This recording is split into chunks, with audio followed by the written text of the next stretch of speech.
दोस्तों, आज आपके मन पसंदीदा channel mix GK by GK Agarwal sir के माध्यम से हम बताने जा रहे हैं राजस्थान राज्य के सवाई माधोपुर जिले के बारे में विस्तृत और अति महत्वपूर्ण जानकारी, जो कि न केवल प्रतियोगी परीक्षार्थियों के लिए महत्वपूर्ण है बल्कि अन्य सभी के लिए भी बहुत ही ज्ञानवर्धक साबित होगी। हम पहले सामान्य परिचय की बात करेंगे। ये आप सवाई माधोपुर जिला देख रहे हैं, जिसकी स्थापना जयपुर नरेश सवाई माधो सिंह प्रथम ने की तथा इन्हीं के नाम पर इस जिले का नाम सवाई माधोपुर रखा गया। सवाई माधोपुर जिले से वर्ष 1992 में स्वतंत्र दौसा जिला बनाया गया तथा वर्ष 1997 में करौली जिले का गठन किया गया। जिले में राजस्थान की प्रथम बाघ परियोजना रणथंभौर टाइगर प्रोजेक्ट की स्थापना वर्ष 1973 में की गई थी। इसे बाघों की क्रीड़ा स्थली तथा बाघों का घर के नाम से भी जाना जाता है। सवाई माधोपुर जिले में बनास नदी के टीलों पर एक ही तरह की घास पाई जाती है, जिसे खस के नाम से जाना जाता है। यदि हम इसके भौगोलिक परिदृश्य की बात करें तो भौगोलिक स्थिति में यह जिला राजस्थान के दक्षिणी और पूर्वी भाग में स्थित है। इस जिले का जो क्षेत्रफल है 4,498 वर्ग किलोमीटर। यदि अक्षांशीय और देशांतरीय स्थिति की बात करें तो 25 डिग्री 45 मिनट उत्तरी अक्षांश से 26 डिग्री 41 मिनट उत्तरी अक्षांश तथा 75 डिग्री 59 मिनट पूर्वी देशांतर से 77 डिग्री पूर्वी देशांतर तक स्थित है। यदि इसके पड़ोसी जिलों की बात करें तो यह जिला करौली, टोंक, कोटा, जयपुर और दौसा के साथ सीमा बनाता है। यदि इसके पड़ोसी राज्यों की बात करें तो यह जिला केवल मध्य प्रदेश में, हम देख रहे हैं ये मध्य प्रदेश जो राज्य है उसकी एक सीमा बनाता है, बाकी अन्य के साथ यह कोई सीमा नहीं बनाता। यदि इसके जलवायु की बात करें तो यहाँ पर उष्णकटिबंधीय आर्द्र और अर्ध शुष्क जलवायु पाई जाती है। यहाँ पर नदियों की बात करें तो इस जिले में चंबल, बनास, मोरेल, पार्वती एवं गंभीरी नदियां प्रभावित होती हैं। हम बात करें तो यहाँ पर रामेश्वर धाम जो कि बहुत ही प्रसिद्ध है, और यह प्रदेश जो पदरा गांव है उस पदरा गांव में चंबल, बनास व सीप नदियों के त्रिवेणी संगम पर स्थित है। यहाँ हम भगवान चतुर्भुजनाथ का मंदिर है और इस स्थान पर कार्तिक पूर्णिमा को मेला लगता है, जो कि मीणाओं का प्रयाग के नाम से जाना जाता है। पार्वती नदी, इस नदी का उद्गम सीहोर क्षेत्र मध्य प्रदेश से होता है और यह राजस्थान के 12 जिले के करियाट घाट में प्रवेश करती है तथा सवाई माधोपुर के पालिया धाम में चंबल नदी में मिल जाती है। पार्वती नदी राजस्थान तथा मध्य प्रदेश में 2 बार सीमा बनाती है। अरावली पहाड़ियों की श्रृंखला जिले के उत्तरी पश्चिमी और साथ में दक्षिणी भागों में स्थित है। जिले में समुद्र की बात करें तो समुद्र तल से यह ऊंचाई 450 मीटर से 650 मीटर के बीच में है। जिले का कोई भी हिस्सा रेगिस्तान की श्रेणी में नहीं आता। साथ ही साथ जिले में बहने वाली लगातार जो नदियां हैं वो हैं, लेकिन कोई प्राकृतिक झरना नहीं है। हम बात करें फसलों की तो यहाँ अमरूद की सबसे बड़ी मंडी जो कि विश्व में भी प्रसिद्ध है, और हम यहाँ पर देख रहे हैं कि ये जो हमारा करमोदा है वहां पर बहुत ज्यादा अमरूद पैदा किए जाते हैं। खनिज, इस जिले में बेंटोनाइट, मुल्तानी मिट्टी, मैग्नीज व चूना पत्थर तथा चौथ का बरवाड़ा से सीसा जस्ता का जो खनन है वो भी किया जाता है।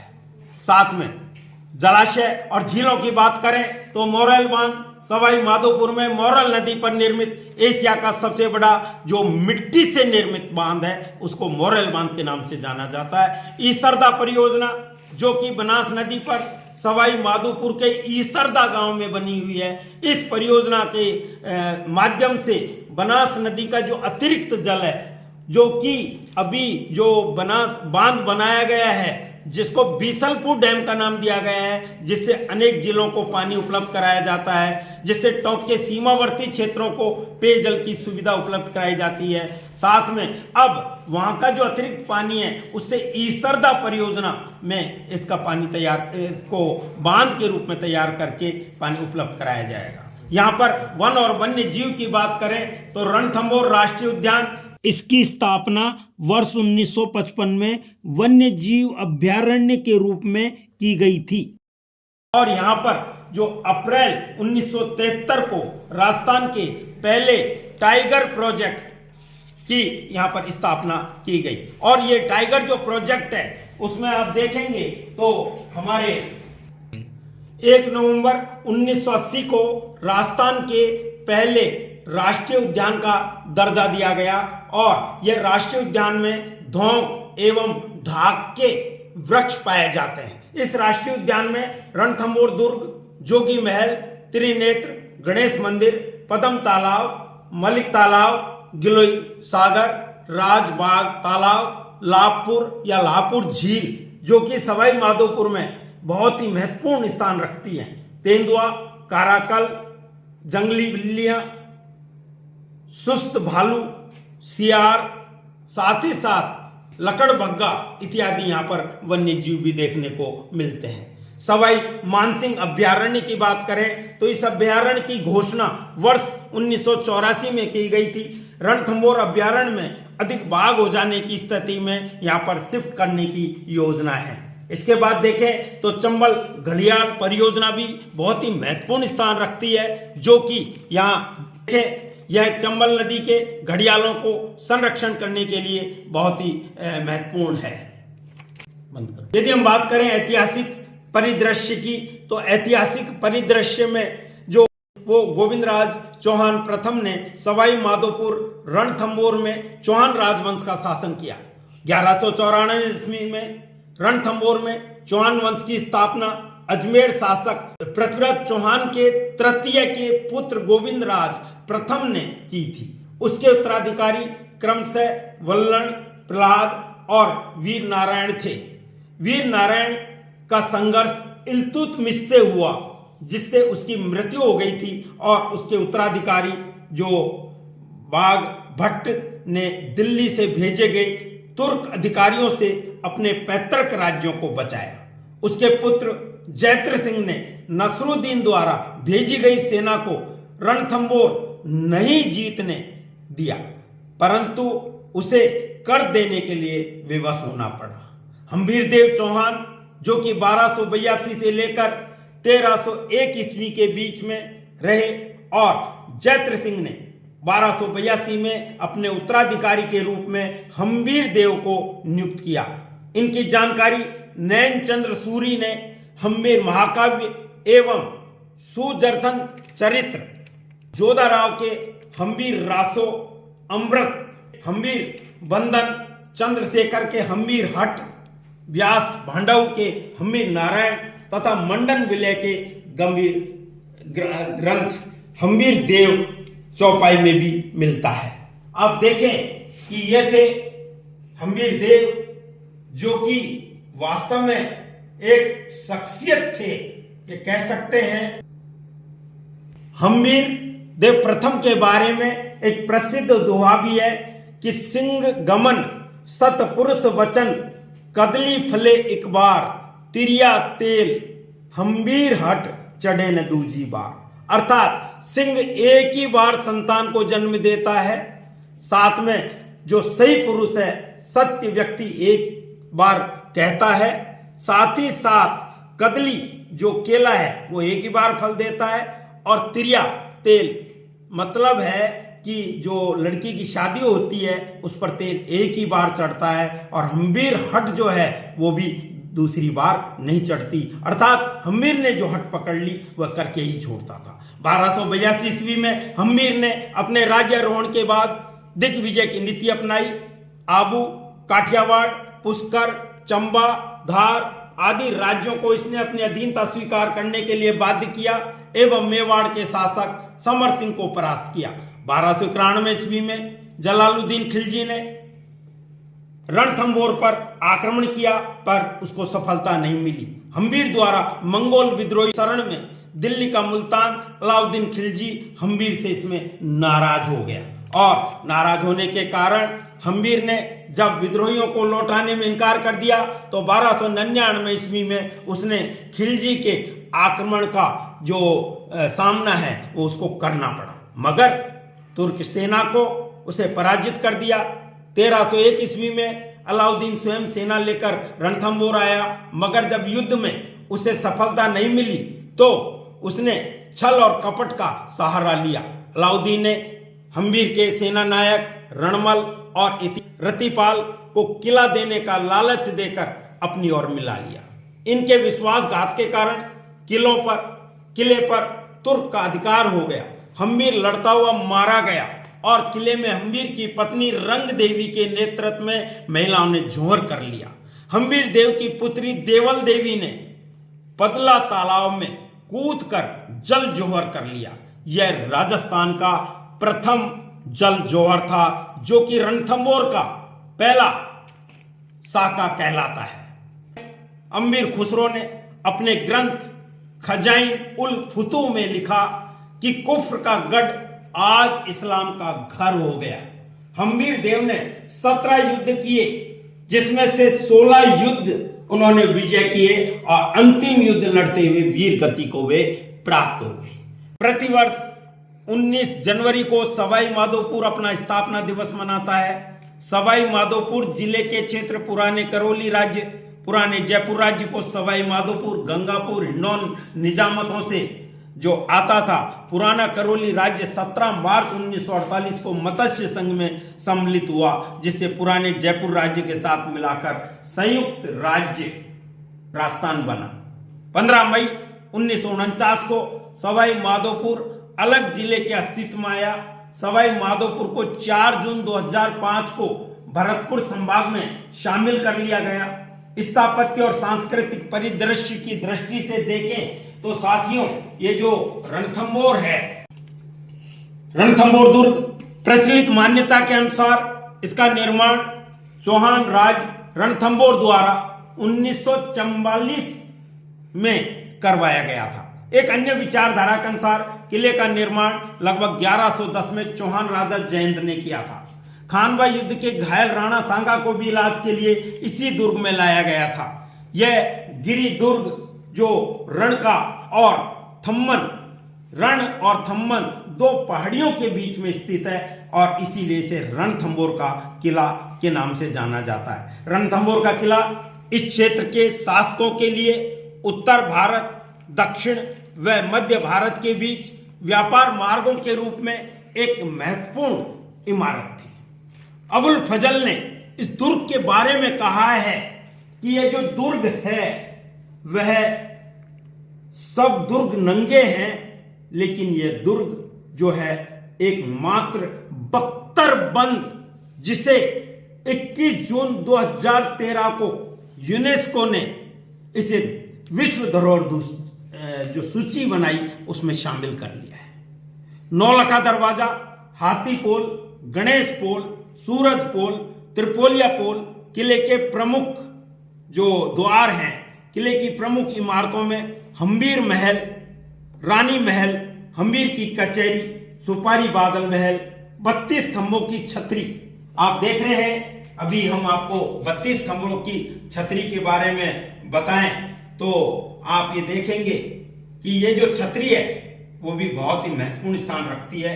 छतरी है उसकी बात करें तो ये न्याय की छतरी कहलाती है। नौलखा दरवाजा, हम्बीर महल, 32 खंभों की छतरी, रनिहाड़ तालाब, पीर सदरुद्दीन की दरगाह और लक्ष्मी नारायण मंदिर बहुत ही प्रसिद्ध है।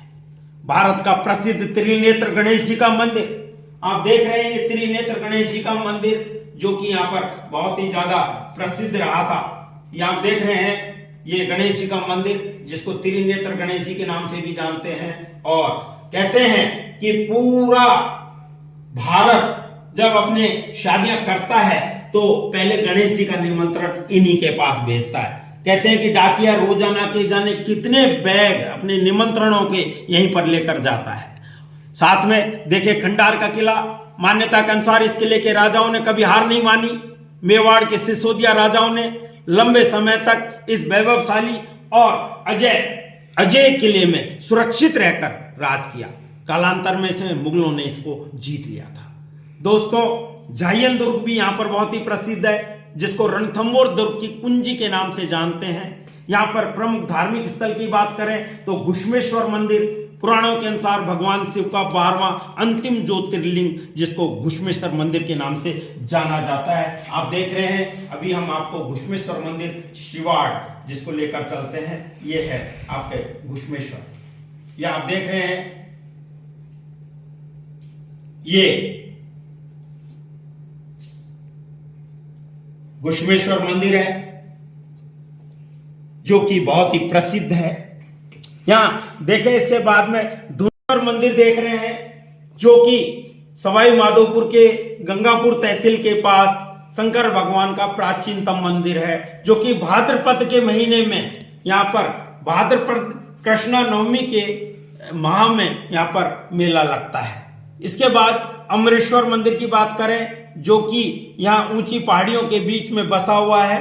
काला गोरा भैरव मंदिर, जो कि 9 मंजिला मंदिर है और यहाँ तांत्रिक विद्या का कार्य किया जाता है। साथ ही साथ आप देख रहे हैं कि ये बहुत ही प्रसिद्ध, जो मैं धुंधलेश्वर मंदिर बता रहा था, ये यहाँ पर बहुत ही प्रसिद्ध है और इसकी जो फोटोज वीडियोज आप देख रहे हैं वो बहुत ही शानदार है और बरसात के मौसम में तो यह बहुत ही देखने लायक बन जाता है। तो इस तरीके से आपने धुंधलेश्वर मंदिर को देखा और हम ये कह सकते हैं कि सवाई माधोपुर जो है वो अपने आप में बहुत ही प्रसिद्ध स्थान रखता है और इस तरीके से सवाई माधोपुर जिले का एक प्राचीन काल से ही महत्व रहा है। यहाँ पर चमत्कार जी का मंदिर है, भगवान ऋषभ देव को समर्पित जैन मंदिर है, रामेश्वरम मंदिर है, जो कि इसके बारे में हमने पहले भी बता दिया कि खंडार तहसील में है, जो कि 3 नदियों के संगम पर है, चंबल, बनास और सीप की। यहाँ पर प्रमुख छतरियों में देखें तो 32 खंबे की छतरी, जिसका निर्माण हम्बीर देव चौहान ने अपने पिता की याद में, जयत्र सिंह की याद में बनवाया था और जो कि न्याय के लिए बहुत ही प्रसिद्ध थी। रणथंभौर दुर्ग में कुत्ते की छतरी भी और 1 खंबे की छतरी भी बहुत ही प्रसिद्ध है। यहाँ पर प्रमुख मेलों की बात करें तो गणेश जी का मेला, जो नेत्र गणेश जी का मंदिर बहुत ही प्रसिद्ध है, जो कि रणथंभौर की पहाड़ियों में है और प्रतिवर्ष भाद्रपद शुक्ल चतुर्थी को यहाँ पर मेला बढ़ता है। चौथ माता का मंदिर की बात करें तो यह मेला चौथ के बरवाड़े में प्रतिवर्ष माघ कृष्णा चतुर्थी को लगता है और चौथ माता जो कंजर जाति की आराध्य देवी है वह मानी जाती है और यह बहुत ही प्रसिद्ध है।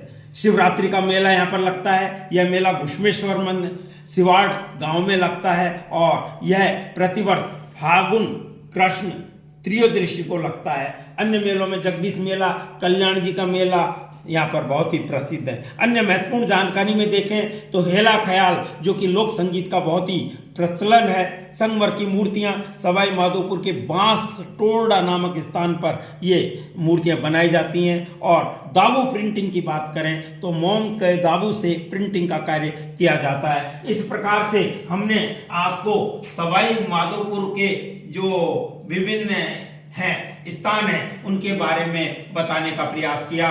दोस्तों, आज आप सभी ने ज्यादा से ज्यादा यहाँ की जो जानकारी है वो हासिल करने का प्रयास किया। ये देख रामेश्वरम धाम, जो कि बहुत ही प्रसिद्ध है, 3 नदियों के संगम पर है, मीणा समाज के लिए बहुत ही ये स्थान रखता है। यहाँ के घाट की देखें तो घाट इस तरीके के घाट हैं, इतने बड़े बड़े घाट हैं, एक साथ लाखों व्यक्ति यहाँ पर स्नान कर सकते हैं। यदि यहाँ पर हम देख रहे हैं तो ये आप लक्खी मेला के रूप में यहाँ पर है। ये तो इस तरीके से ये बहुत ही प्रसिद्ध जिला है और सवाई माधोपुर का प्राचीन काल से इतिहास रहा है। दोस्तों, आप सभी ने अपना अमूल्य समय इस जानकारी को हासिल करने के लिए दिया, धैर्य रखा, उसके लिए बहुत बहुत धन्यवाद।